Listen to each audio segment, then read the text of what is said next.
I experience this a lot with the property management side of the business, particularly if an investor is mortgaged and they're hanging for the payment. At the end of the day, you can't drag somebody off the street and make them live in your property. If a house hasn't rented fairly quickly, there's a number of reasons. Maybe the product in itself is poor quality. Maybe your expectations in price aren't aligned. And also just sometimes it's the quality of the tenant that just aren't hitting your expectations. So, at the end of the day, you normally find every house will rent at whatever price you want. Yeah. But it's the quality of the tenant.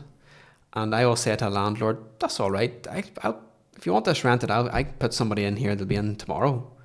But I'm not standing over them. Mm-hmm. And if that tenant moves out or stops paying in 2 months' time or 3 months' time, don't come back to me.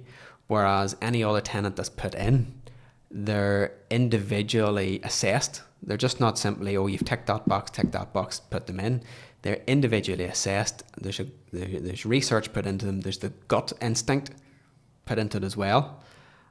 And from that, I stand over that tenant as best as possible to say, listen, if this was my house, I would take them. Yeah.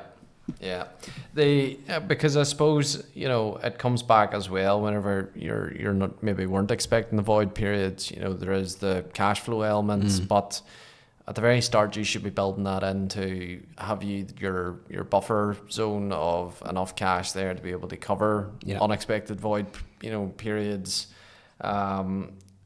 Is there things there like even offering short-term lets rather than tying someone in, say for example 6 months, a year?